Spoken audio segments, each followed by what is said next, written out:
Happy birthday to you. Happy birthday to you.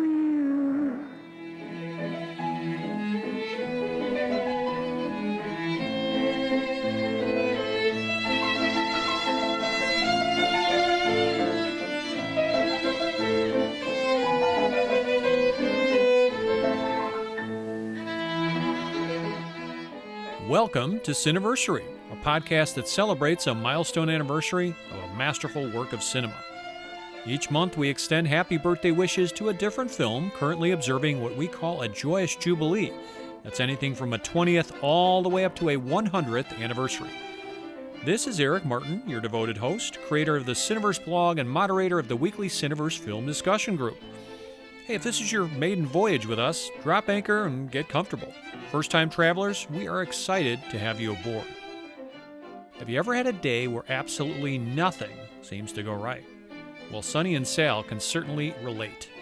Their efforts to quickly and successfully rob a bank in Brooklyn turned sideways as the events transformed into a hostage standoff and a media circus. Now, this was a true story that actually happened, but it was also brilliantly depicted in Sidney Lumet's Dog Day Afternoon. Originally released on September 21st, 1975, this film is celebrating a golden anniversary this year. And to mark the special occasion, I'll be joined in this episode by Maura Spiegel, a film studies professor at Columbia University and author of the book Sidney Lumet, A Life. Together, we'll examine how Dog Day Afternoon remains resonant and relevant, the impression it made on other filmmakers, major themes, and much, much more.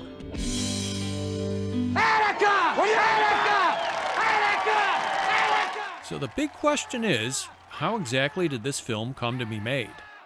Dog Day Afternoon, directed by Sidney Lumet and produced by Martin Bregman and Martin Elfand, stars Al Pacino, John Cazale, Chris Sarandon, Charles Durning, and many others.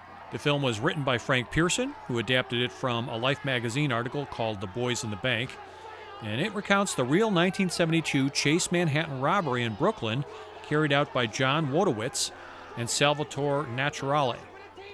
Pearson immersed himself in research beyond the article, consulting interviews, news reports, and journalist Randy Wicker for context on New York's gay community, since Wotowitz's motive was tied to his partner's gender-affirming surgery. He found Wojtowicz contradictory and elusive, but he built the script around his unkept promises and the inevitable collapse of the heist. Casting proved turbulent. Pacino, though Bregman's first choice, repeatedly backed out, citing exhaustion, doubts about the role, and his method acting process. Dustin Hoffman briefly expressed interest, but Bregman insisted that Pacino alone could bring the sensitivity needed. Pacino finally committed, joined by longtime collaborator Cazale as Sal, while Sarandon won the part of Leon Shermer with a memorable reading. Sarandon's performance balanced vulnerability with realism, avoiding caricature, and Pacino even persuaded Lumet and Pearson to rewrite a planned kiss into a phone call instead to keep the portrayal authentic. Lumet shot most of the movie on location in Brooklyn, converting a warehouse into a bank with movable walls to allow long lenses and dynamic camera work. Handheld shots, roller skating cameramen, and large, partially improvised crowds gave the film a documentary-like immediacy. The now famous "Attica, Attica" chant arose spontaneously when Pacino was prompted by the assistant director to rile up the extras. The film earned 6 Academy Award nominations, with Pearson winning Oscar Gold for Best Original Screenplay. It was also nominated for 7 Golden Globes, 6 BAFTA Awards, and multiple festival accolades, including Best Actor honors for Pacino. Widely praised for its gritty realism, improvisational energy, and sensitive treatment of complex characters, Dog Day Afternoon has endured as one of the defining American films of the 1970s. Okay, the cops have asked the crowd to step back now and make way for the original theatrical trailer to Dog Day Afternoon. You know something, people? You're going to be remembered the rest of your lives for the day you got held up and kidnapped. At approximately 3 p.m. on August 22nd, 1972, Sonny Wurtzig and Sal Naturale entered the First Brooklyn Savings Bank and attempted a robbery. Freeze! Nobody move! Get over there! The attempt failed. There's no money here. They picked it up this afternoon. There's only $1,100. This is too much. It's for you. What? The police arrived. This is Detective Sergeant Eugene Moretti. What are you doing in there? For the people of the neighborhood, it was a sideshow. Sonny! But for Sonny and Sal, the hostages, and the cops, it was a dog day afternoon. It's all a whim. Rob a bank. I had a plan. I had it planned. WNEW plays all the hits. Will you keep away from this bank or we're going to start throwing bodies out the front door one at a time. I'm a Catholic and I don't want to hurt anybody, understand? How about letting the people out of the bank? They're keeping me alive. I'm going to let him out. Sir, can you tell me what the situation is? All right, who has to go to the bathroom? Sonny, come on out! It's just a freak show to them anyway. The most you're gonna get is 5 years. You get out in 1 year, huh? Kiss me.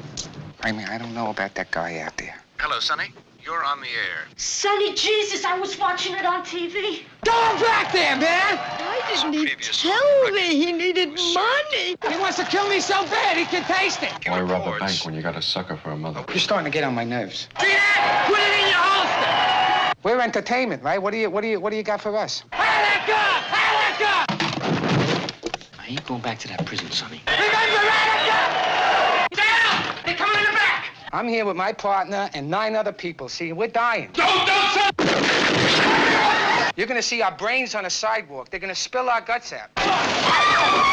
Shouldn't let something like that spoil your fun. Hey, don't fire! Don't fire! I can't stand you being a bank robber, Sonny. Well, I'm trying to talk to you! Mom, what are you doing down here? Run. Where am I gonna run? Algeria. Algeria? Yeah, they got a Howard Johnson's there, so I'm going. 1, we get a helicopter here. 2, takes us to a jet. 3, I'm flying to the tropics. We did it. Al Pacino. Dog Day Afternoon. A true story. Never laid eyes on this month's movie? No problem. You just can't go any further, that's all. Sonny and Sal will simply not allow it. What's wrong with this guy? So put down the podcast, come out with your hands up, go home to watch the movie already, and return to us at this point. Everybody back? Let's say hello to Miss Spiegel. Stepping up to the Cineversary microphone now is Maura Spiegel, a literature and film professor at Columbia University, who's also authored the book Sidney Lumet, A Life. Maura, hey, welcome to our show. Well, thank you so much. Thanks for having me. Of course, yeah. When I saw that you were the author of that book, which I have to profess I have not yet read, but it is on my radar here. I've got so many things stacked up here waiting to be read.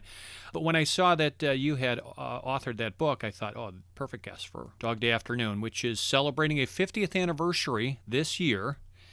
Fitting time to revisit and talk to an expert on the film and the directing and everything. So what's your relationship with this movie, Maura? Do you recall when and where you first saw it and what its initial impact was on you? Yeah, I was trying hard to remember exactly the first viewing. I know I saw it when it first came out. I feel like the film was a little bit swallowed by other films of that period, The Godfather and Taxi Driver, which were much more sort of traumatic viewings, as I recall.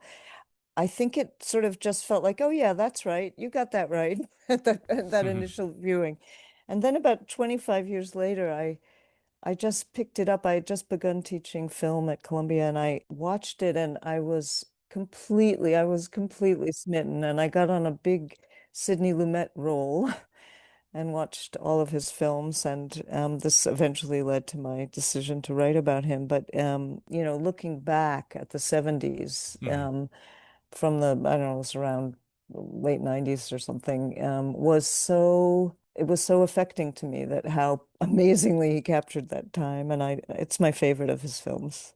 Yeah, no, that's high praise because it's an incredible filmography from Lumet and all of the people involved with this film. We'll talk about Pacino and Cazale and others as well. But so is this a film you've actually taught to your students that they've screened and you've discussed with them? Yes, I have taught it. I teach it pretty routinely, actually, both in American studies courses and in film courses, and they love it. They're surprised by it, completely taken by surprise. They find the humor remarkable. It's sort of part of the humor of the film is really about how the film defies film conventions, you know. I mean, the film is kind of falls into the category of a heist film because it's from the perspective of the bank robbers largely, and yet it keeps messing around with that. You know, it's not Ocean's 11, you know. Right, And right. so they're just delighted by it, and I feel like they also really are moved by kind of the quality of the human connections between the characters, and I think they enjoy the sort of anti-deference, you know, Hmm. anti-authority kind of spirit of it. Sure. They just really love it. Yeah, that's good to hear that it's still being well received by younger generations. So Yeah. relatively recent, like in the past year or two, Yeah. have you shown? Okay, so it's holding up. It sounds like 50 years later, younger viewers are gravitating to it. Obviously, it's in your class; they have to watch it. But yeah, it sounds like it's not one of these dinosaur relics that the classmates are kind of falling asleep to or anything like that. All right. No, not at all. Yeah. Yeah, that's good to hear. So yeah, why is Dog Day Afternoon, Maura? Why is it so deserving of celebration and kudos on its 50th anniversary? What elements help make this movie a masterwork? Well, part of it is that it is both a plot driven. I mean, it's got this fantastic plot. Mm-hmm. It's plot driven, but it's also really character driven. And that combination, I mean, one of the things, you know, Sydney would ask about any film, but particularly spoke about this film was, you know, what are the emotional drivers in in the film? And that fact that it is so emotionally intense and you know, not just about creating suspense and what's going to happen next, and but really entering into the experience of these characters. I think that's, you know, really remarkable. I think, you know, part of it is also this is his second film where he worked with a true life story.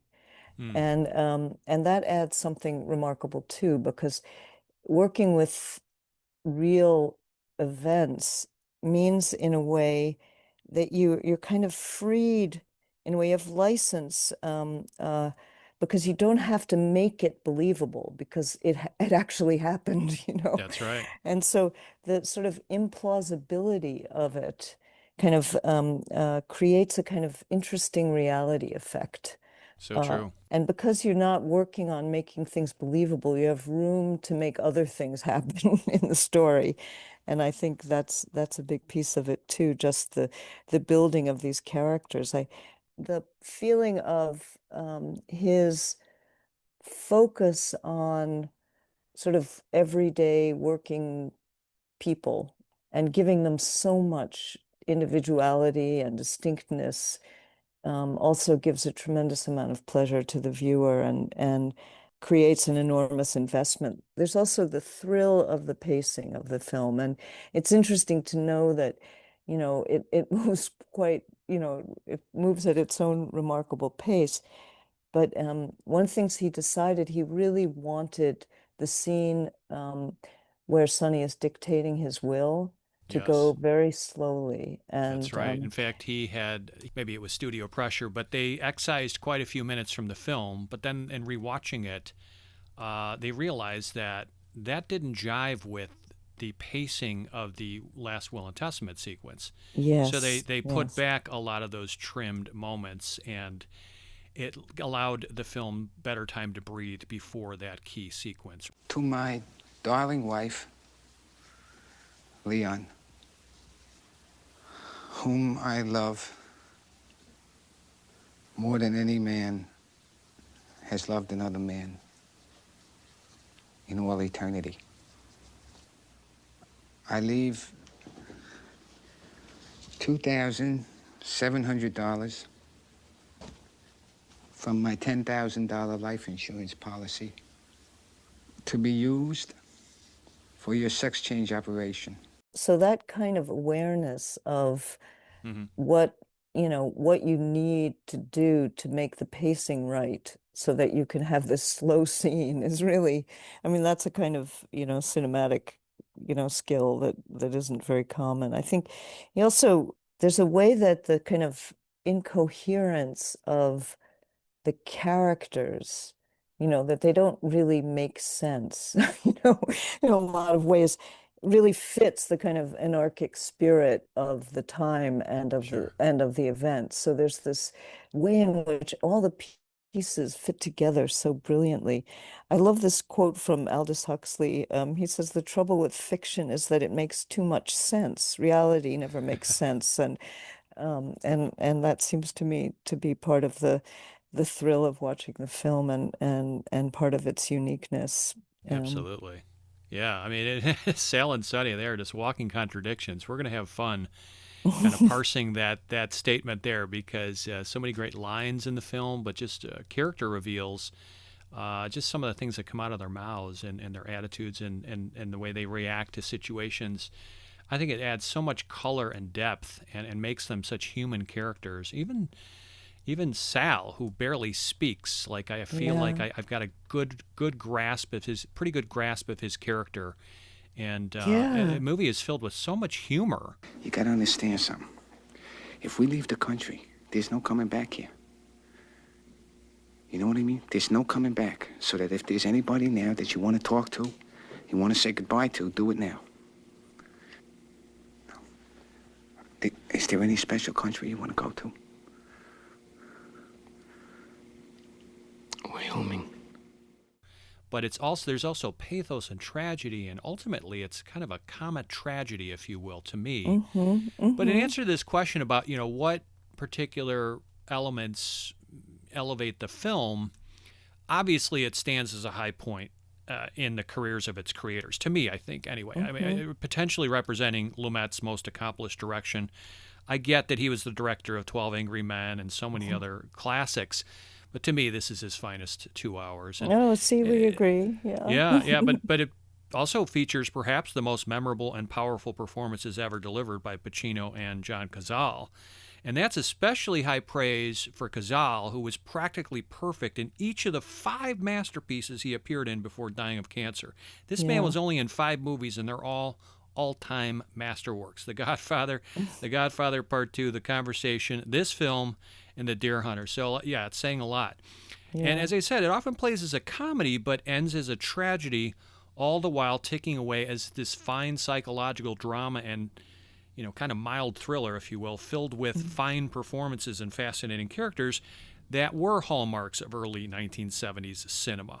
The movie, of course, has a lot to say about the power of the media. We will discuss this. About sociocultural politics, LGBTQ awareness, and the deep state of mistrust and pessimism that pervaded our culture in the mid-1970s. Boy, there's so many talking points to unravel here, but yeah, just on that LGBTQ angle, I mean, it tackles the subject of a gay relationship, a gay or bisexual relationship, with honesty and matter-of-factness, right? I mean, for a mainstream film released 50 years ago, I think it was groundbreaking in portraying this queer relationship at the center of its story without ridicule, without sensationalism. It treats Sonny's love for his partner as a deeply human motivation that audiences could empathize with.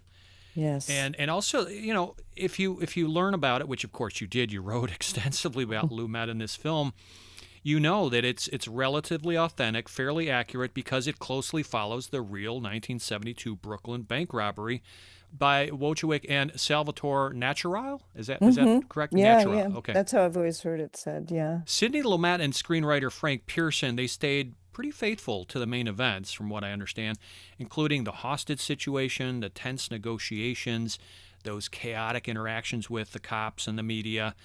And, Pacino's Sonny really reflects Wojciech's personality and motives, from what little I know about them. I mean, he also bears this somewhat uncanny resemblance, like they showed the photos of the bank robber to Pacino. It seems like he was born to play the role, at least as far as a physical resemblance aspect. But particularly Sonny's efforts to fund his partner's gender-affirming surgery. Which he did do. Yeah, I mean, this is all, like I said, how true to life. This is based on a true story. How in a movie, when you see that, often it's like, okay, you can roll your eyes, because if you know enough about biopics, they fudge a lot. Let's be honest. I mean, you got to make it an interesting, entertaining film for the masses, not just, stay fidelitas to the source material. But here, yeah, like most of this is spot on as far as what actually happened. So to me, it achieves this striking authenticity by grounding itself in this true story and real environments. It's filmed on location in the Big Apple with natural lighting, with a documentary-like style, and with improvisational performances to some extent. And so the film captures the immediacy and unpredictability of real life, right? I mean, it blurs the line between drama and reality in a way that still feels fresh 50 years later. Yeah, there's a lot in what you said. I think just to try to pick up on a few of the points you just made so well. One of the things that's interesting to learn is that Frank Pearson, who won an Oscar for the screenplay, really when he started out, he did not know which angle to take. You know, should he take a cop perspective? Should he, whose perspective was the film going to be shot? And he decided, you know, he wanted to do it from the perspective of what was happening inside the bank. That's right. But he couldn't get to Walkowitz because he felt he wasn't being paid enough. He actually received only $7,500 and 1% of the film's take, which is pretty good. But Pretty good, yeah. But he wouldn't meet with him. And so Pearson spent a lot of time talking to the hostages, and you know, he knew that they'd been charmed by him. And you know, the Life magazine story really emphasizes how much they were laughing together and how, and he was trying to figure out, who is this guy? Who is this guy? And he couldn't quite get it until he heard somebody say that he's always trying to take care of everyone. Yes. That Sonny was always trying to take care of everyone. And suddenly the character clicked into place for him. Oh, wow. Wait a minute. Wait a minute. Listen. What? I'm never gonna make this. I'll have to go to the toilet. It's no joke. I got a terrible fear of being locked in. All right, who has to go to the bathroom here? I do too. Oh, you see, now they all want to go. And so I think that development, that he built it around that, you know, that really that phrase that one of the hostages expressed, and how close he was to the real Little John, the real bank robber, is hard to say. But he did build this tremendous character, a phenomenal character. I'm curious, did Pearson have archival TV footage he could draw from too? There was some, yeah, and there still is. I mean, you can find some online, which I often show to my students. This was one of the first local news stories. You know, I'm not, unlike sort of the assassination of JFK, and that was in the local TV station, which in New York was Channel 5 in those days, just broke into all the scheduled programming and just played the thing all day long. So I imagine he got to look at that as well. I think they really built up the character of Moretti.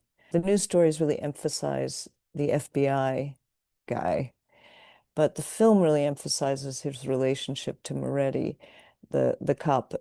You know, they have this remarkable dynamic. Get somebody to talk to me. I'm not talking to you anymore. Let me talk to you. You tell me one thing, then you're doing Hold on a another. second. What are they doing back there? I don't know what the fuck they were doing Yeah, back you don't there. know. You're full of That's shit. another force back there, a tactical force. A tactical they like to force, shoot, they like to right, jump yeah. on ropes, they like to climb in through windows. They like it, right? Without your orders, right? Tear gas. Without your orders. No, yes, without my orders, yes. How do I know you're not going to come through the roof? But I'm telling you that we're not. Yeah, you're telling me a lot of things, but you're not doing them. Oh, goddamn, when I told you that we have What were they doing back there? That's what I I'm don't know what they were doing back there. You can't answer me, Goddamn, right? I'm out of You here. can't answer me. What? You can't answer me. Yes, I can answer you. So We you have tell me no what they were doing communication then. set up there. No communications. Look, we got I it got a set up guy there in now. I there. just sent somebody I got back a guy there. in there who's going to kill somebody. That's your responsibility. You understand? Not mine. That's yours. Now, wait a minute. Hold a second. We got everything you wanted. Oh, yeah? Yeah. We can't get a helicopter in here, but we got a bus coming. We got a jet coming into Kennedy. All right? Okay? All right? Now we got a hold of your wife. Your wife is coming. We reached her, and she's coming here. All right? Okay? Where you coming? I've been dealing right. I'm right here. I'm right here. All right? And I think they built him in order to really show more of Sonny's character, and kind of the spirit of what was going on outside. Yeah. You know? No, I think Charles Durning does an amazing job. I think he's really underappreciated here. There's some big performances, of course, going on between Cazale and Pacino. As you said, there's a lot of like a blue collar kind of aspect to what's going on in terms of the real jobs these characters have, and you do feel for him. He's also responsible for bungling a lot of the negotiations. Yes. But again, you just get that very flawed human element coming from the side of the authorities too. Yeah, and I feel like this is again part of what is thrilling about the film. It's really just people, people full in their full expression of themselves in their interactions, very much sort of Sidney's love of city people, and how they, they're just everything hangs out. It's not like there's no, kind of propriety going on, Right. One of my favorite exchanges is when Sonny, feels he's being bamboozled and he says, I want to talk to, I want to talk to someone who's really in charge here, not, just some flunky pig. And Moretti says, oh, don't, why do you have to say pig? Like it's just like his feelings are hurt. Right. And it's just this wonderful exchange, Yeah, I mean, you hear Moretti say things like, I'm already in trouble enough. And we don't really get the extent of that other than the bristly exchange between him and the feds, the FBI man. But yeah, you get, not that I'm necessarily feeling sorry for Moretti, but again, it just speaks to there's different sides to this story. And what if you are the police negotiator? That is almost an impossible job. Yeah. You've got to be feeling a lot of guilt and a lot of pressure about, hey, you don't want anybody dying on your watch and so forth. So again, I think the filmmakers and the actors do an incredible job of balancing that. It's not, to me, an outright anti-authority above all else. There is a strong kind of anti-establishment vibe throughout it because, at least I can only speak for myself, I empathize with Sonny. I also realize that he's committing a violent crime, or a potentially violent crime anyway. But there's multiple sides here. And if you're law enforcement, if you're trying to protect the public and get these hostages out, what do you do? So I'm really in the shoes of a lot of the different characters here when I'm watching it. I think it was just important.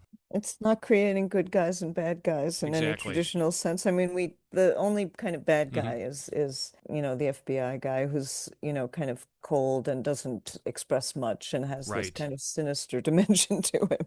But although you could argue, like, if you're thinking about the welfare of the hostages, he does his job, right? Yeah, absolutely. Yeah, absolutely.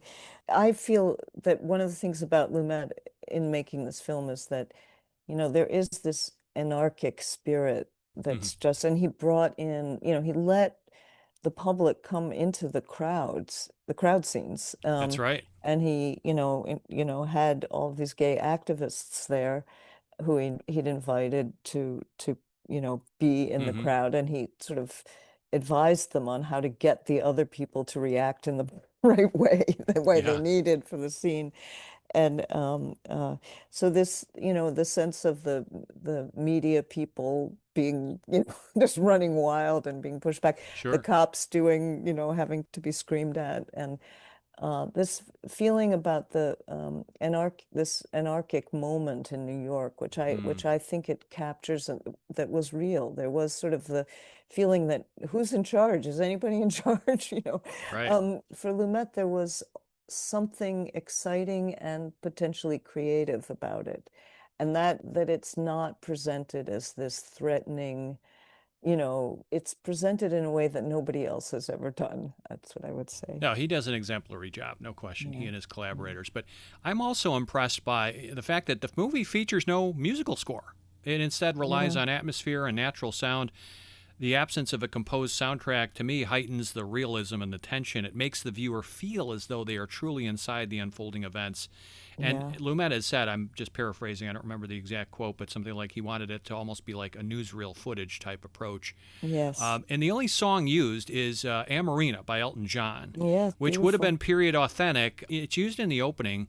And at first, when I first watched the movie, and I was aware of that song, which is kind of a deep cut by Elton John, one of my favorite artists, I'm like, what is this song doing here? It doesn't really have anything to do. The lyrics obviously have nothing to do with what's going on, etc. But then you think about it. It turns out to be diegetic music. In other words, it's being played within the universe of the characters. You hear it on the Yes. radio inside the getaway car. And Yes. and what does it do? Well, combined with the little vignettes of street life across New York City, everyday people getting by on a very hot August afternoon, what does it do? It sets the everyday New York mood before the chaos begins, and it makes the contrast even more striking. So again, that lack of score, Yeah. and all you have as far as any music is just that song in the beginning. That's a curious choice that I think works really well. I certainly don't miss a proper score. Could it have benefited from some orchestration? I don't know, but I No. like it the way it is. Yeah, no, I don't think so. I mean, also Sidney had these categories that he put his films into, those Hmm. melodrama and then drama, which had sort of two branches. One was realism and one was naturalism, and he considered this film as naturalism, which meant you don't score it. And maybe you came across this detail that when Dee Dee Allen was cutting that opening sequence, she just used that music just to, just to help her cut it, which I I thought was wasn't really aware. interesting. Okay. Yeah, it's a really wonderful thing, the idea, when you're doing a montage of some kind, to have this musical kind of way of timing things. Yeah, And there's kind of a beat by which to cut things or yes, rhythm to the editing. I get that. yes, yeah. Sydney said that they got really used to it, Hmm. and when they cut it out and opened the film without it, they really missed it, so they just put it back.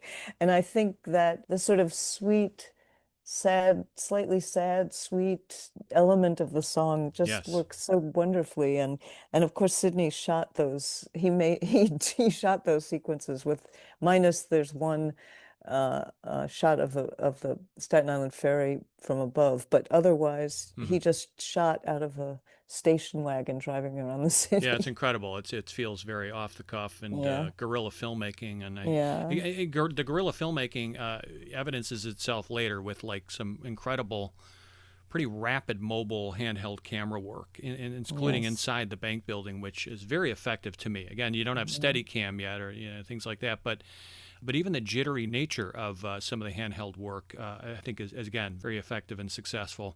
Yeah. As far as plaudits and acclaim and all of that, it remains a highly celebrated film in the industry. The AFI has honored it on multiple fronts. It ranks number 70 on the American Film Institute's 100 Years, 100 Thrills list of Hmm. more thriller or suspenseful Hmm. films. The iconic line "Attica, Attica" is number 86 on the AFI's 100 Years, 100 Movie Quotes ranking. It's also been nominated for AFI's 100 Years, 100 Movies in both the 1998 and 2007 Top 100 Films list. It didn't quite make the cut, which to me is a shame because I think it's certainly deserving. But you look on Rotten Tomatoes and the Tomato Meter score, it gets a very high 96%, which reflects widespread critical acclaim. The Popcorn Meter audience score there is 90%, so hey, the public feels pretty in sync with the critics. And then if you go to Metacritic.com, they have a Metascore of 86 out of 100. So again, it's pretty consistently loved by the cognoscenti. It also won an Oscar, as you said, for Best Original Screenplay for Frank Pearson, and it was nominated for Best Picture, Best Director, Best Actor, Al Pacino, and Best Supporting Actor, Chris Sarandon, interestingly not Cazale, and Best Film Editing by Dee Dee Allen. But let's be honest, this was Cuckoo's Nest year. Yeah. Between the two, not that there's a contest, I absolutely love and adore One Flew Over the Cuckoo's Nest. But in any other year, boy, Dog Day Afternoon should have gotten its props in a lot of those categories. Yeah, I agree. So, how is this film reflective of its time in 1975? Let's dig into this a Yeah. little bit. What is it Yeah. telling us about life in America 50 years ago? I think about what was happening in representations of New York in Hmm. that time and how the nation seemed really into, movies about the city, you know, Yeah, and it seemed like that there was something that was happening about New York that felt meaningful across the whole country in some way, whether it was the grittiness, the darkness, of things. You have, of course, The French Connection in 1971, but that one also based on a true story is really right. made into very clearly a thriller, whereas this film, it doesn't fit categories, you know. Not neatly, right. Yeah, yeah. And there's, of course, Taxi Driver. I think of there's a 1974 film I love, which was remade, called The Taking of Pelham 123, which I also just think is quite in the spirit of Dog Day, but not quite as great. And there's, I think, this feeling about representing working people in a way that they hadn't been represented before. That really was a new kind of portrayal, and in many cases, it really brought forth the skills of method acting, you know. You mentioned that there was some improvisation done. Now, Sidney Lumet was totally loyal to writers of his screenplays, and he rarely made any changes. But they came up with the idea on the set of just doing some improvisations, and they would film them as if they were filming the film.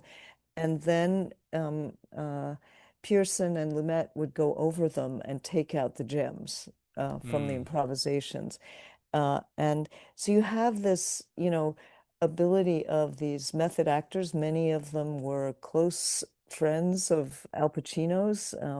Penny Allen, who plays the head teller, was someone that Al Pacino had you know, been not in a romantic way, but had lived with when he was getting started. I know Lance Henriksen was a personal friend too. Yes, yes. And so you have this team of people, and Lumet said that, you know, you could feel pretty early on in a film whether magic was going to happen or not. And you could feel also pretty early on in a film when it was definitely not going to happen. And Yeah. that was a really devastating realization. But so I think part of it really was this new kind of rendering of working people in their particularity, in their idiosyncrasies, how interesting they were, you know. I Sure. think also that, you know, that nowadays, you know, if you think about representations of New York nowadays, they're mostly about the rich and powerful. But in that time, it really was still a working class city. Well, it was also a cesspool, as depicted in movies like you said, Taxi Driver and French Yes. Connection and so forth. It was a very dirty, rundown, you know, crime-ridden city, and I think filmmakers were exploiting that. Sometimes, maybe sometimes exaggerating that, but I think the reputation of the Big Apple at that time was pretty accurate. Yeah, yeah. I mean, the city was in serious decline. We can talk Right. about that. I mean, Yeah. it was like, you know, we'll get to that. But I think that this was a big part of its attraction and how it reflects that period. And but I think it's also talking again about this, what we've been saying about this question of who's in charge and who can you trust, and Right.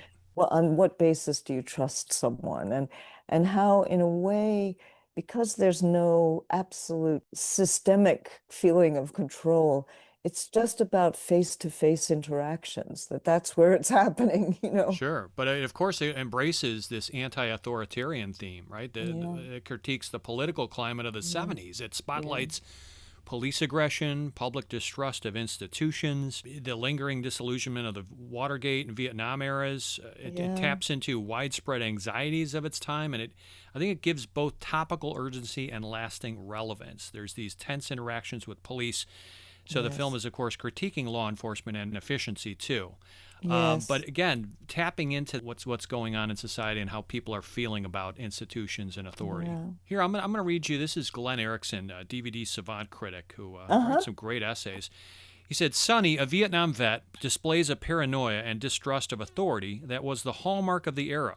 It may be one of the most famous scenes in film history, but Sonny's Attica, Attica tirade, inspired by a notorious prison riot that ended with officers shooting numerous prisoners in the back, speaks to his disgust with law enforcement and the system in general. The robbery may have happened in August 1972, only 2 months after the Watergate break-in, but by the time the film was produced, Nixon was out, and Sonny's view of authority was no longer counterculture mysticism. It was mainstream public view.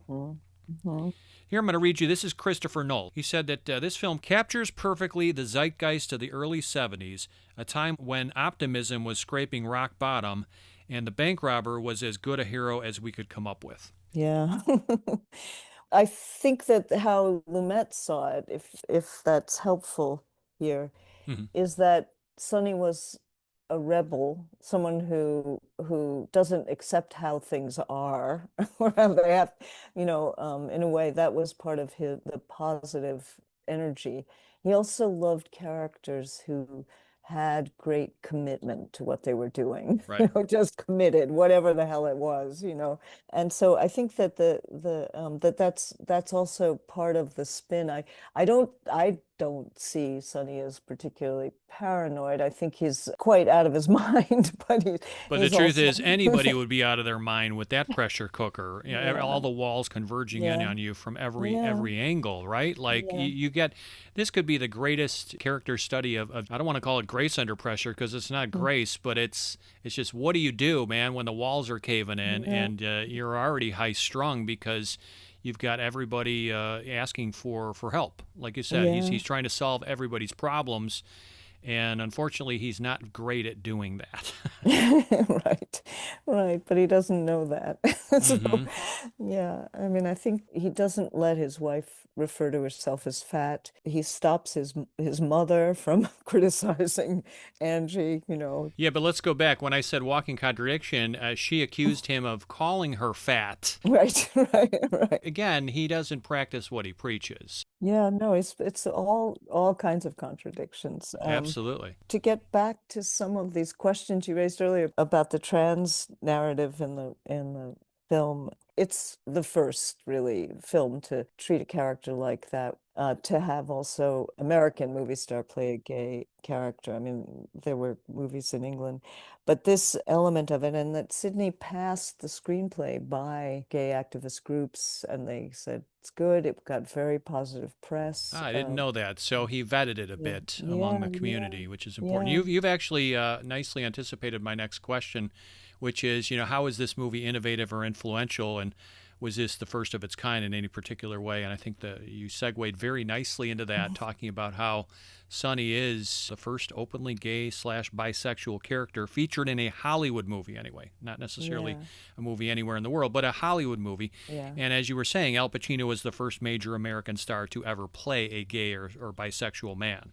So I Yes, mean, and this is groundbreaking. And again, there was an Oscar Wilde movie from Europe, and there's been some other examples, kind of touching around the periphery, but openly gay or bisexual, not so much before this. yeah, and there's a lot to be said about it. I mean, one of the things, Sydney says is people that we think of as freaks are not much different from you and I. And really, he was very conscious of wanting to treat it, as you put it, sort of in this very everyday way and not blow it up into some, kind of campy thing. And so they tried all kinds of actors in that role that Chris Sarandon finally takes. And he kind of came in for the audition and just sort of said, "Oh, okay, so I have to do this, this, and this. Okay, I can do that." Made it very, really turned it down. And there's a famous quote of Sydney's saying to him, "A little less Blanche Dubois, a little more Queen's housewife." Yeah, right. Great quote. He was very mindful of being a kid at the movie theater, and he talks about the Lowe's Pitkin in Brooklyn when he was a kid, and how in films with Leslie Howard that people in the audience thought was too effeminate, they would hiss and boo and make and make all kinds of, and he really didn't want that. He wanted to make this character completely relatable, like Hmm. and so and he really accomplishes that. He also tells the story, and as far as I know, Pacino hasn't told the story, but he says the day before they started shooting, Pacino had a freak out, and Sidney went over to his house, and Pacino was just freaking out and said, "I can't do it, I can't do it." And Sidney, instead of sort of trying to talk him into it, just says, you know how you're feeling now? You can use all that stuff. You can use that. You can use that. That's Sonny. It's good All your advice. anxiety. Right. But they did cut out a few things from the film that Pacino, didn't want to have to do. He didn't want to have to kiss. That's right. Well, I think his instincts were correct on that because from the archival interview I saw, I'm trying to remember what he said, but something to the effect of, it just needed to be sustained across that phone conversation. Yes. Yeah, he didn't want to draw undue attention to it. It wasn't any kind of homophobia or anything like that. According to Lumet, it was basically he'd just become a big movie star. Basically, he just, come off of Godfather 1, then Serpico, then Godfather 2, and then did this film. And he was a big star and had been nominated for Serpico. He was afraid to do it. From Lumet's perspective, he trusted Pacino so profoundly, that he even cast Cazal, who was 39 at the time, for That's a right. role that was designated for an 18-year-old, and just trusted his judgment so much. So it took away from some of the, extraordinary news coverage because they showed the wedding clips from the wedding. They had video of the wedding on the news at the time, but they took that out. And I think I agree with you that it did everything it needed to do on the theme. Lumet said as much. He confirmed that it was the right call in retrospect, and I just don't recall exactly what he said or the reason, but he said Pacino, it turned out to be the right decision for the betterment of the film. But maybe from the start, Pacino was more worried about image or what have you, or I have no idea. But the point is, I don't necessarily think we need it. I think it's nice that there is a distance between Leon and Sonny, physically and also a bit emotionally in those conversations. That's the heart of the picture, especially the conversation they have, which is just incredible performing and excellent dialogue. I don't know, Leon, I'm dying here. I'm dying. Did you ever listen to yourself when you say that? You're dying. Huh? Did you ever listen to yourself? What are you talking about? What do you mean? What am I talking about? You're dying. Do you know that you say that to me every day of your life? Oh. I'm dying. Well, you're not dying. You're killing the people around you is what you're doing. Oh, come on, Leon. Don't give me that shit. I don't need that deep shit now. Well, I don't think you realize what it means, Sonny. The things you do. Yeah? I know what I do. You stick a gun to somebody's head. Yeah, well, I don't know what I'm doing, so I'm fine with that. Yeah, well, obviously you don't. Go to sleep, Leon, so it won't hurt when I pull the trigger. What do you think I've been doing in the hospital? I mean, I take a handful of pills to get away from you, right? Yeah. So, yeah, and then now I'm talking to you on the phone again, right? I got no job. I don't have friends. I can't live. You know the pressures I've been having, right? I mean, I got all these pressures, and you know about it. You're in that hospital there with all them tubes coming out. You want that fucking operation, right? You're giving me that shit. Everybody's giving me shit. Everybody needs money, you know what I mean? So, you needed money, I got your money. That's it. Yeah. Well, I didn't ask you to go and rob a bank. No, I know you didn't ask me. I'm not putting this on anybody. Nothing on nobody. I did this on my own. But as far as first of its kind or innovative, influential, it broke new ground by presenting, as we said, this gay bisexual relationship as a central, fully human element of the narrative of a feature film. Now, that was something rarely seen in mainstream films of the 1970s, so groundbreaking there. As we said, the sexuality, it's treated matter-of-factly. His love for his partner drives Sonny's actions. It gives the character depth and complexity rather than reducing him to a stereotype. And likewise, the gay character of Leon, superbly played by Sarandon, is presented with nuance and sensitivity, minus cliches or caricature. Yeah, He's not some limp-wristed, kind of walking caricature here. One of the scenes I look at over and over, trying to fully grasp it, is the scene in the barbershop when Moretti is questioning him. The intensity of, and there's sort of little giggles coming from the cops, and Moretti gives them a look like, shut up, and is really asking him to explain what their relationship is. And he's really explaining it as if he's talking to a girlfriend at the coffee shop, like all of these details, and he drives me crazy. I took pills, I took this, but not the kind of talk you would normally have with a cop. Right, and he's not condescending. He's treating him like a human being. Yes, and that I think the reaction shots are very important for the audience. By the way, the conversation, the way that the shot begins.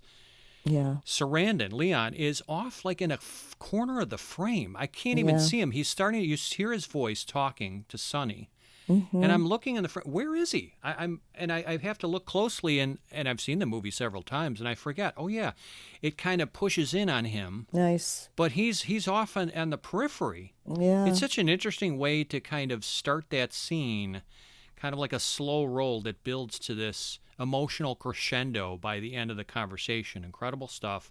Yeah, But yeah, nice. it's again Yeah. another feather in the cap of Lumet.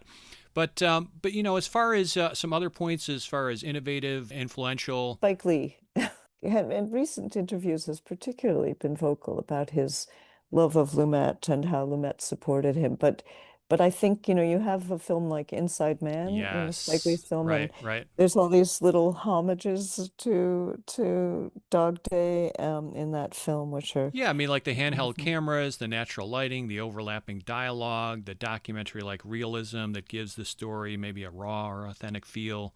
You could argue that it inspires later films like Inside Man, like Heat to some extent, to what? To ground their crime narratives in a similar way. So is there a through line there? Maybe, if you look closely enough. But as you said, Lee himself has credited Lumet. And I think also of The Wire, which I think is quite a masterpiece, and I think that series owes things to Lumet. yeah, I also think of The Town and Hell or High Water. Because, Hmm. rather than focusing on the mechanics of like this slickly executed robbery, this film centers on the flawed humanity of its characters. Sonny is Hmm. portrayed not as a criminal mastermind, certainly, but as an ordinary man trapped in extraordinary circumstances. And I think that character driven approach is echoed in films like Hell or High Water and The Town, and maybe some others too. Well, there are a lot of people who credit Lumet with sort of post post Dog Day police procedurals, of all kinds. But He also does. mixing social critique with genre storytelling. You see it echoed in films like, let's say, John Q. Hmm. But the film maybe is ahead of its time and how it portrays the robbery as a media circus with TV cameras and public spectacle becoming part of the drama. And this is a Yes. motif that Maura it resonates in. Of course, we said Inside Man, but here's what's interesting. Pacino remarked. He said, that the scene where the pizza delivery man yells, "I'm a star," which is Yeah. a really, Yeah. really Yeah. quick little fun moment. He said, quote, "That was the first time that kind of recognition vis-a-vis TV and the real world was shown. In a way, it was reality TV." And I thought about that quote. Yes and no, but he's onto something there in terms of 75. There is no reality TV yet, but maybe it prefigures it a little bit.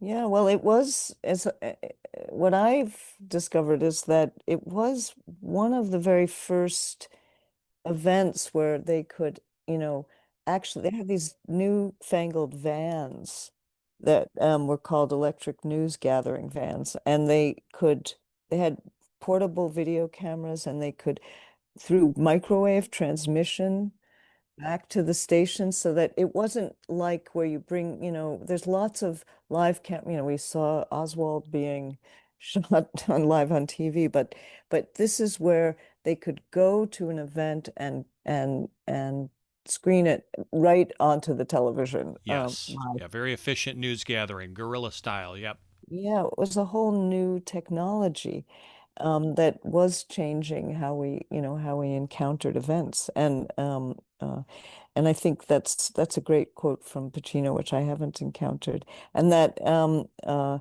think there's a lot to it, the sense of what was going on outside the bank, really as giving us a window into the times, right? Very, very specifically, when it becomes, when the gay community arrives, which is a Yep. second layer of crowd. Mm-hmm. Speaking of Spike Lee, this film certainly would have influenced Do the Right Thing, if you think about it, because Hmm.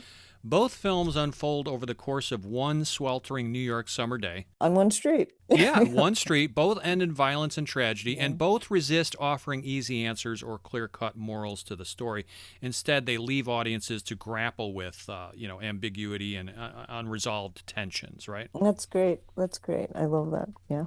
Let's talk briefly more about the character of Sonny and the way Pacino Hmm. plays him. Do you agree with me that this is one of the most memorable and interesting roles in film history?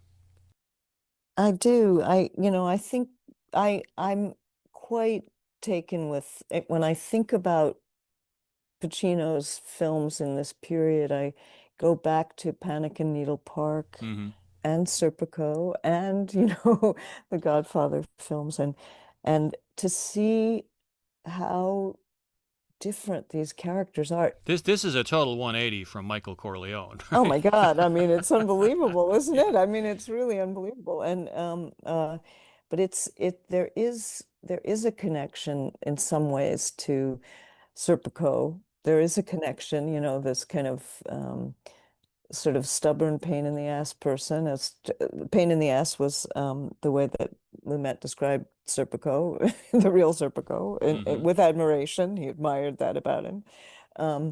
And there is a connection to the lostness of Panic in Needle Park, but this character is so absolutely distinct, shaded so beautifully. I'll just also mention that those performances on the street where he's, working the crowd, just incredible. And Pacino tells the story that it was Bert Harris, the assistant director who I met and was a remarkable person, who just whispered in Pacino's ear, "Say Attica." Great call, yeah. I don't want to talk to somebody who's trying to calm me. Get somebody in charge here. I am in charge. I don't want here. to talk to some flunky pig trying to calm me, man. You don't have to be calling. What's he doing? And when you get back What over are you there? moving in there for? When you What's get he the doing? fuck back there, get back What's there, he doing? Look at him with him. Get over there. Go on back there, man. Get over there, will ya? He wants to kill me so bad he can taste it. I'm always gonna kill you. Attica!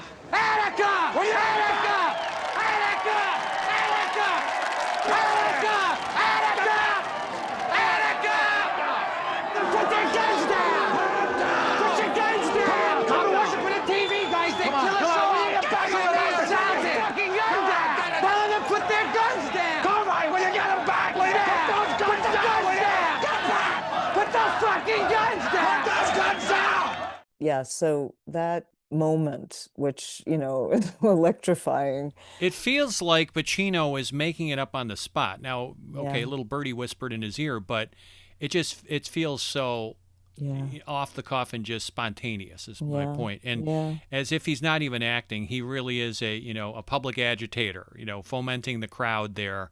And that's what I mean by Pacino, the outstanding performance here. Yeah. He expertly plays a man who stands as a fascinating study in contradictions, which is part of what makes him, to me, such a compelling character. I mean, there are times where he appears to be in total control of the situation, but he quickly reveals that he has no idea what to do next. Let's go to Algeria because they have a Howard Johnson. He's both hero and anti-hero, right? You root for him because of his vulnerability and humanity, even while knowing he's breaking the law. His personal life, Sonny, it's equally complex. He has a wife and kids, but he's also married to a man, and he has a straight male partner in crime. Yes. His greatest weakness is, ironically, his compassion, as his attempts to help others, as you were talking about, whether it's his partner, the hostages, even the crowd, even the cops to some extent, they consistently backfire. Yeah. And while he's cheered on by his onlookers for defying authority, many in that same crowd reject him for his sexuality later, which highlights the bitter irony that what he's condemned for, among many in that crowd, is not illegal. Yeah. While what earns him cheers most certainly is. So Well said. here I'll quote Roger Ebert, who said, Sonny isn't explained or analyzed, just presented. He becomes one of the most interesting modern movie characters, ranking with Gene Hackman's eavesdropper in The Conversation and Jack Nicholson's Bobby Dupé in 5 Easy Pieces. Yeah, and I think that's nice. I think that again, the ability to rest on the fact that this really happened, that all of these facts are true, just gives so much freedom to the storytelling in some crazy way. That sticking to the facts gives freedom, but it does. And I think it's interesting also to know that in that phone call, which you've been speaking about, that with Leon, there's Lumet put a black curtain around him and put a hole for the camera and a hole for himself so that he would really be in his own world. And he wanted to really, that speech to really reveal the exhaustion of Sonny at that point, how incredibly exhausted he was. And so he did the phone call, and then Sidney said, "Okay, we have to do it again." And Pacino looked up at him and apparently said, "Are you effing kidding me?" And he They said, pulled a Kubrick on him. "Yeah." And he said, "Yes." And then they did it again, and like it was, it just came out with the emotional power, and Sure. the end of it, apparently, according to Sidney, they both broke down in tears. That's right. Yeah. Yeah, Yeah, yeah, it makes sense. Very intimate moment between the director yeah, and his star, but also, of course, between the characters. You ponder how Sonny, he's this different person to everyone around him. Interestingly, he tries to, as you were saying, satisfy everyone and solve other people's problems, but as I said, he ultimately fails. And like Sal, Sonny is this living paradox. For proof of the former, you recall how Sal criticizes the female bank employees for smoking. yes, Yeah, what is he doing? He's engaged in armed robbery where people can get killed. Sonny is incredibly media savvy. If you break it down and you recall, like, his interactions and in preparation for interactions with the media, he knows instinctively how to, as you said, whip up the crowd for the cameras, how to get the public on his side, how to make the police look like the antagonists. You recall how he tucks in his shirt before heading back out to face the media. Little touches like that. He knows what he's doing. And Sal even believes Sonny has the power to control the TV news. Like, get them to stop calling me a homosexual. And Sonny, can't you change this? And additionally, Sonny has good instincts for ferreting out the fakers, right? Like the undercover cop driving the bus. Yet he's relatively clueless about where to escape to. And you recall that he stupidly sets fire to the bank ledger, which foils their entire plan. This is what I mean by walking contradiction. It's like he's prepared so well for this heist. He knows the timetables well, except when they picked up the money. That's another bumble. But like he kind of has good instincts about things, and he knows what the bank tellers make, and he knows that those are counterfeit or marked bills rather. But yet he's going to set fire and trigger the attention to the bank. yeah, Again, just a walking paradox of he's really smart on some angles, but on others, boy, he's pretty dumb. It feels pretty real, doesn't it? It does. Like, I think Sonny is aware that yeah, he's flawed and he's aware that he's difficult to understand, but he has confidence in himself to solve problems even if he's not successful. He says, "I'm a fuck up and an outcast. You come near me, you're going to get it." He says, it's me, and I'm different." He says, "I speak what I feel." So I hear exactly what you're saying, and this is what I love about the character. It's not easy to pigeonhole or to really break down. I mean, he is a very complex, fascinating personality. Yeah, I think you've put it beautifully. In the real life story, he didn't set fire to the garbage can. It was something that a way that the bank manager actually tipped off somebody who called him. Okay. But in the real life story, it was the head teller saying, "I have to go to the bathroom," and then him saying, "All right, who else has to go?" That totally calmed them all down. It puts you on Sonny's side because you realize he's not a monster. He's a compassionate person, and he has a real motivation to get this money. It's just that there's other human beings involved, and that makes it a lot more complex. The very beginning of the film, when the third bank robber says, "I can't do it," I can't do it. Great and stuff. And he like opens the door and he goes, and he says, the "Give me the keys." keys." He says, "But how will I get home?" Right. It's a comedy of errors. It really Take it's. the subway. I mean, from the start, you're maybe led to believe that this is going to be a yucks kind of movie, a laugher, and there are some great comedic moments that alleviate some of the tension and the poignancy, but ultimately it becomes a tragedy. And it did. Mm-hmm. Absolutely. And it did. But it's also striking to me how Lumet films that moment when Sal is killed.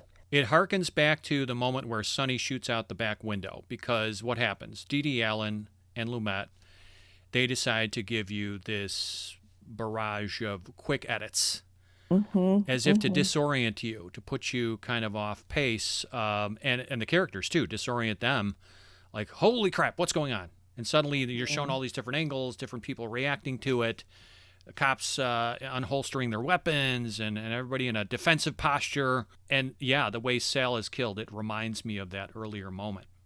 Interesting. I think of it also as very unheroic. You know, it's not like, oh, wow, you got him. Wow, you got, it's just pure violence. And, it's just horrific. We're horrified. And when you see Sonny, he's been arrested and he sees Sal's body being taken away and That's just the so, key image, isn't it? Because then it yeah, all comes home to him like, yeah, oh my God, what a yeah, major mistake this yeah. was. Oh my God. And I have to ask you again, not doing the homework, I have to plead ignorance here. Is that true to the actual case? Is that how Sal bit the dust? Yeah, yeah. Interestingly, he wasn't right behind the driver. Mm-hmm. There was a row of hostages between him, and so he had to shoot over the heads of the hostages to So shoot even Sonny. more risky than they But depicted in the film, yeah. but it's something about Lumet that he never ever resolves a story through violence. It's never a resolution. And I think, that he manages to have that event occur, but we feel so complicated about it. And then he doesn't build to it as this moment of, of heroic No. saving everybody. Yeah. Although there is quite a bit of pessimism and foreshadowing going on, as if you feel like the whole thing is fated to fail from the start and bad Yes. things are going to happen. At least that's how I I think, feel. yeah, I think also that there's a shot when Sonny is arrested and he looks over at the hostages who are all happy and talking to each other and Yep, relieved they and have their backs to him now. yeah, They're not, yeah, giving him any yeah, eye contact. It's over. That whole connection is over. exactly. And so that sense of how, these real connections got made, but man, they're gone, Yep. there's a kind of potency in every decision. There's there's things to think about. Yeah. Yes, but you were talking about Lumet's filmmaking choices there, which is another good segue, is to talk about why he was arguably the ideal person to helm this work. Now, this was not his project. He was sought out as a director for Right. this by the producer, and I Right. think you said it's your favorite of his works. Is that correct? Yeah, yeah, it is. So, what is he doing here that really affirms that choice for you? Let's just break it down a little bit more. We talked Yeah. about some of the different choices he makes, but of course, he deserves a lot of credit for infusing realism into the film, right? And lending this docudrama feel that attempts to capture the look, the tone of the mid 70s, but not to undercut this authenticity. He intently focuses on the psychological conflict experienced by Sonny, by Sal, by the captives, depicting their states of mind and stress and personal crises with, I think, commendable sensitivity and depth. This is not an objective reenactment of a true life bank robbery. Oh no. Yes, we are shown the perspectives of law enforcement, Yeah. and that provides maybe some needed balance. And Sonny and Sal are seen as criminals capable of violence, yet they are both humanized and presented by the filmmakers as sympathetic characters. So, what is he doing here? Is that the right call, and how is he accomplishing it? First of all, he is the New York City director before there was even such a concept, I mean, he Hmm. came up through television. He never went to Hollywood except for one movie, with Jane Fonda because he really liked her. But that he kind of helped to build New York City as a film center, as a place where movies could be made, because making a movie in New York was very expensive because there wasn't the infrastructure for it. And so he worked on building movie infrastructure in the city. So he knew the city better than anybody. I mean, the people who used to drive him around would say, when they were trying to get somewhere in Queens, he'd say, well, if you turn left here, you're going to cut through there. And he knew every street of the city insanely well. He grew up on the Lower East Side and partially, but his father moved the family constantly around the city to save money because in those days, you'd get a month free rent for the first month you were there. So he had a feel for the city and loved the city and refused to go to Hollywood, even though he was really after 12 Angry Men, he could have written his own check to go to LA. But so partially, I feel like it is the depth of urban know-how and Hmm. urban realism that was just part of his. I think, to me, it is about the fact that he was himself an actor as a child. He was quite a successful child actor. He had studied with a group theater. He knew the method. He worked with all kinds of actors different ways, but he was able to get these performances. He was one of the great directors of actors. Yeah, that's what I've heard said And about him, yeah, yes. yeah. And so I think that was a big piece of why he was the right person for this. Going back to 12 Angry Men, he had a real love and respect and fascination with regular people, and wanting to show their complexity. Yeah, And you get a sense from that right from the start of the filmography. yeah, Yes, you're right. yeah, Incredible filmography, by the way. I mean, again, I'm just going to give you some of the hits or yeah, some of the most memorable, but in addition to 12 Angry Men, you've got Long Day's Journey into the Night, 1962, The Pawnbroker, a very innovative film for its yeah, time, 1964, Failsafe, during the hot bed yeah. of the Cold War, 1964. Serpico, you mentioned, was 73. Network, I think he might have earned the most Oscar buzz for that movie, if I'm not mistaken. Mm-hmm. 1976, the year after this. Lost it to Rocky. I know it was Rocky's year, but Yeah, but again, like yeah, he's on a roll here, back to yeah, back years in the 70s in particular, and of course The Verdict with Paul Newman in 1982, and he continued to put out quality films, but those are among some of his most acclaimed. yeah. Absolutely. What motivated you to author a book about Lumet, Maura? What prompted that? Oh, I just mentioned that I went on this binge, and watching his films, I thought, oh my God, I get this guy. I understand where he's coming from. I know this guy. I know what I knew his politics. I understood his orientation in the world, and, come to learn that he grew up on the Lower East Side, which my father did. They were roughly the same age. He had a very similar child of immigrants, similar background to that of my parents. And then one day, my mother mentioned after my father died quite young, and she said, "Oh, you're writing about Sidney Lumet? He was a friend of your dad's." Amazing. This is really a big surprise. But in any case, he was interested so much in the law, and my dad was a New York State Supreme Court judge, and I felt close to him. And were you able to interview him before his death, or was this No, posthumous? I was often in his presence, but I made the conscious decision not to. Okay. And I'll tell you why. I felt aware of a lingering, even though he did a lot of things to promote women in television and in movies. I could feel the remnants of his sort of sexism, and I just didn't want to be disappointed by anything. Yeah. So What's the famous line? Don't meet your heroes. You might be yeah, disappointed. yeah. I did, meet all of his four wives and interviewed his daughter and lots of other people who I came to really, really like. But anyway, that was my choice not to get too close. So so that's kind of why I wrote about him, because I felt actually that I would learn something about where I come from by Hmm. understanding where he came from. Sure, and like you said, relationship with your father, and he Yeah, reminded you of your dad, so maybe that was a way to kind of link to your father a little bit too. yeah, yeah, Again, yeah. full honesty, I've not yet read your book, but it is on the radar, so Okay. forthcoming. I can't wait to dig in, and I assume it remains the definitive tome on this director. I don't know if there's much competition, but yeah, it's a subject well worth digging deeper into, and I'm glad it's Yeah, out there for people to discover and learn more about Lumet and his work. So. Thank you for your efforts there. thank you. Is there a message of Dog Day Afternoon that particularly resonates for you or the audience?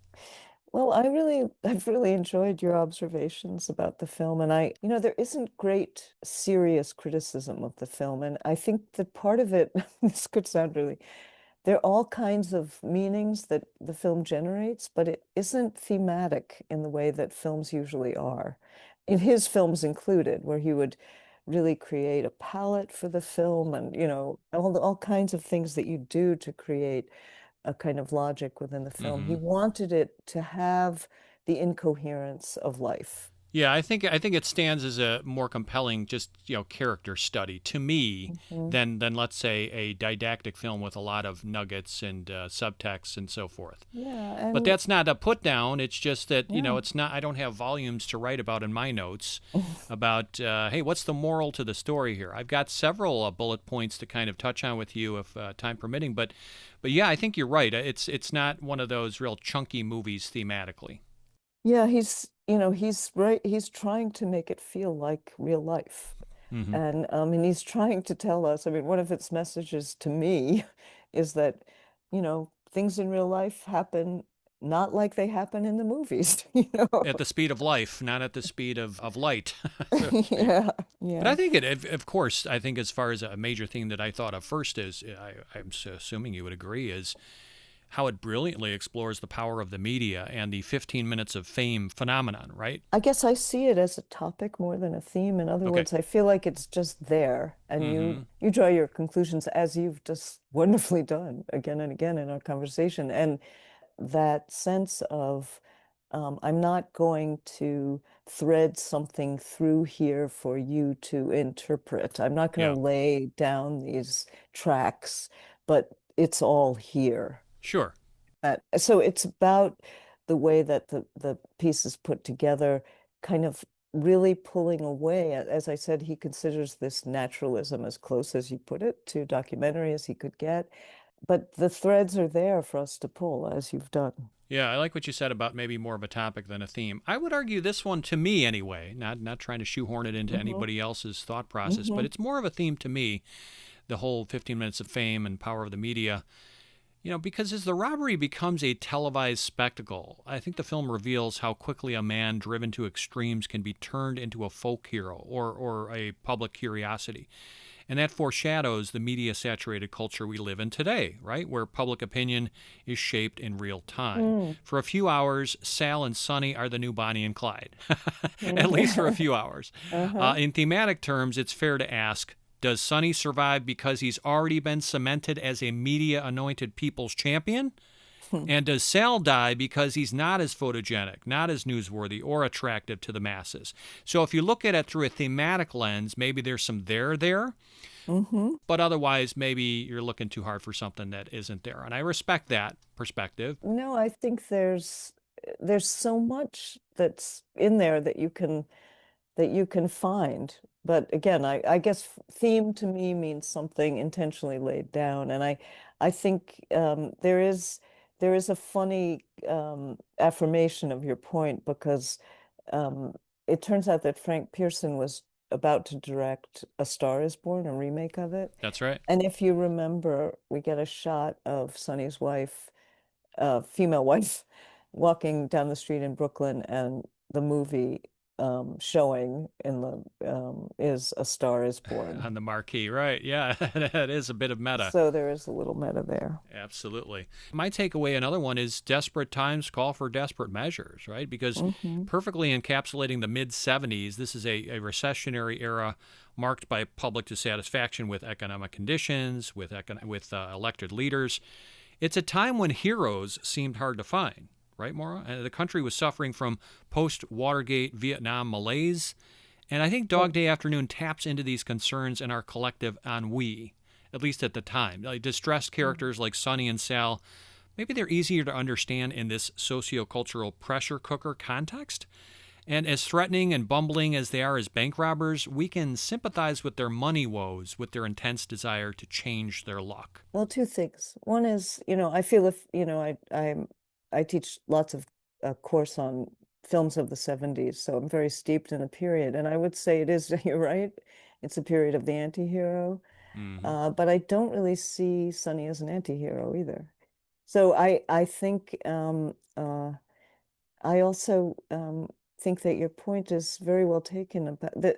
One of the gifts of the film to me is that it engages the viewer's sympathy and identification in ways that are so surprising to the viewer, so that you're having a way of connecting to people you wouldn't ordinarily connect to at all.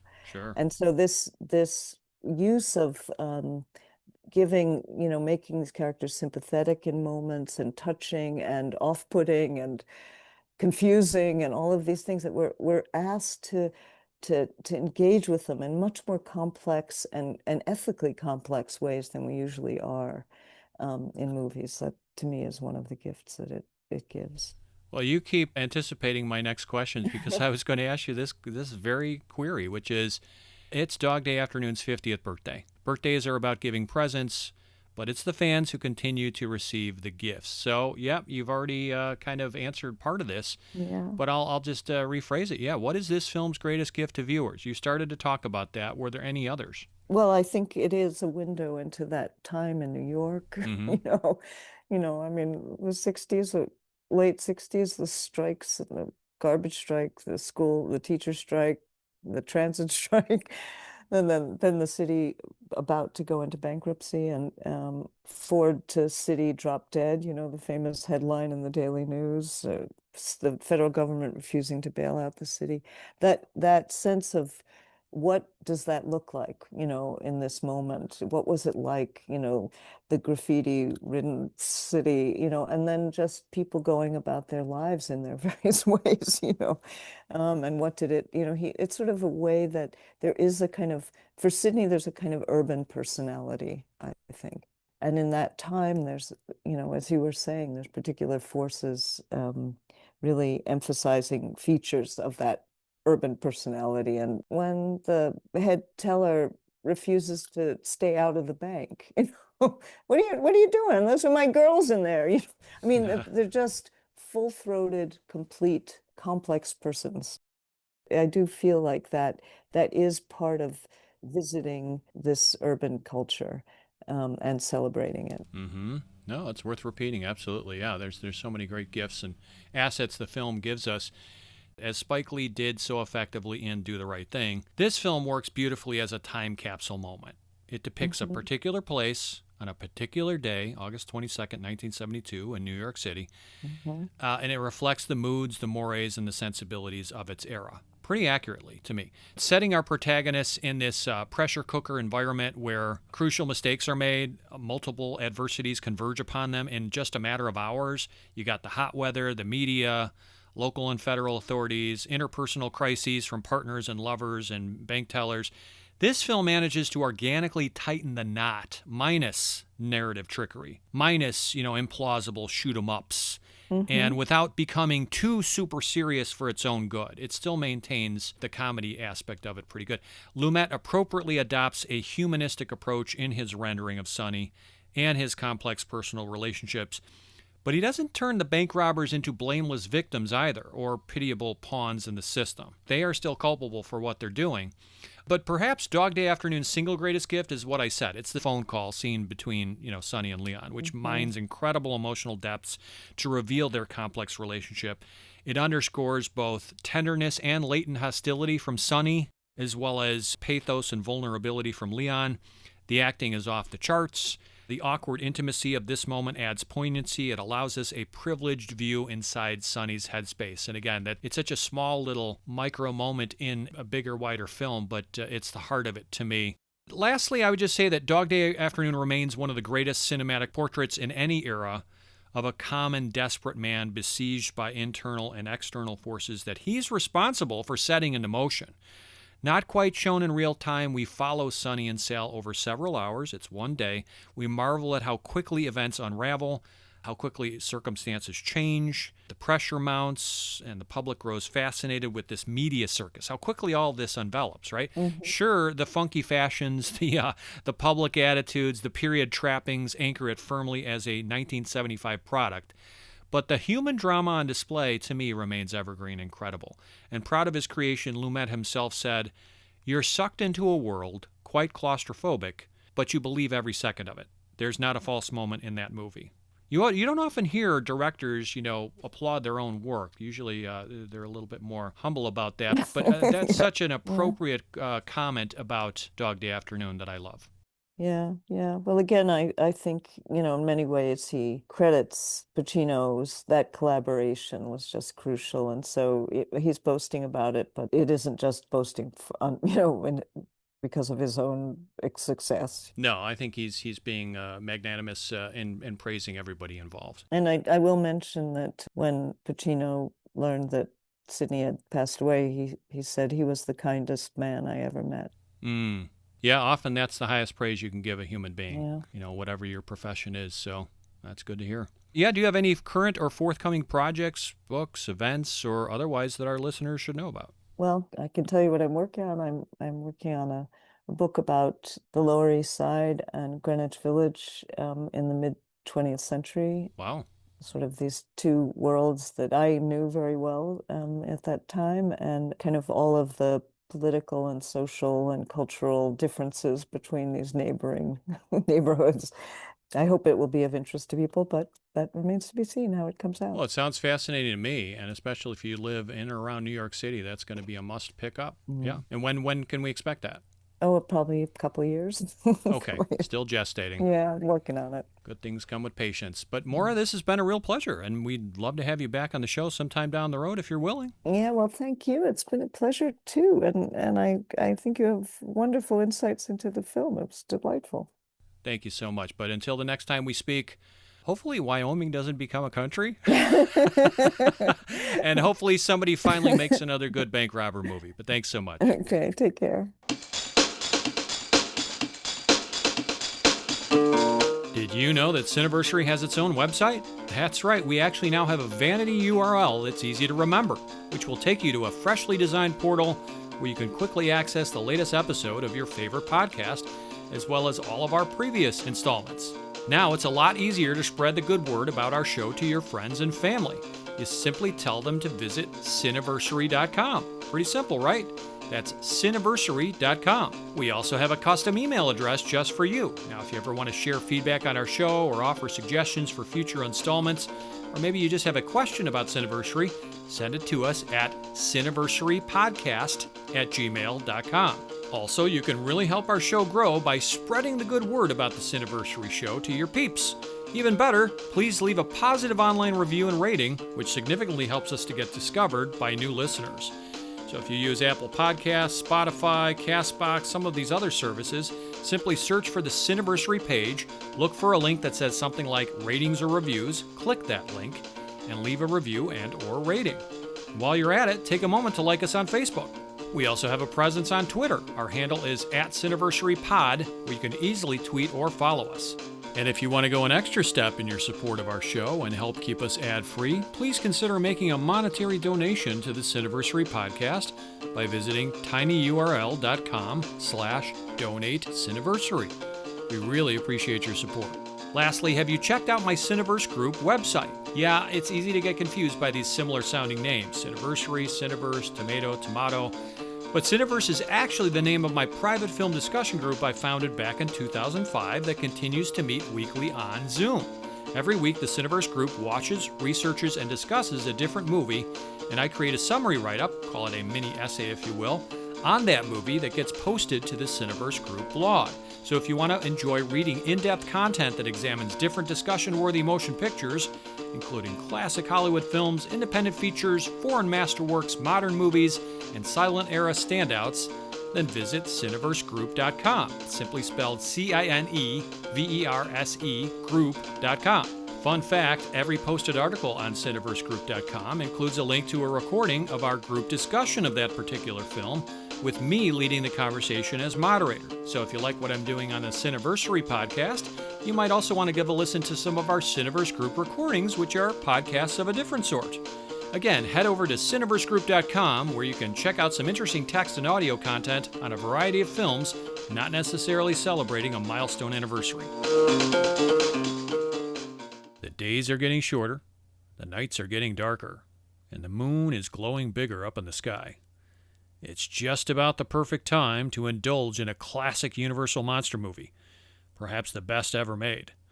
Tune in to Cineversary in October, when we will honor the 90th birthday of James Whale's all-time masterwork of the macabre, Bride of Frankenstein, originally released in 1935.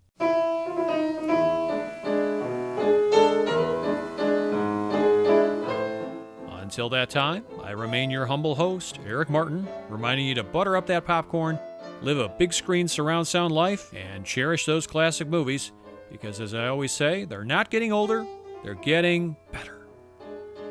Thanks as ever for giving us a listen.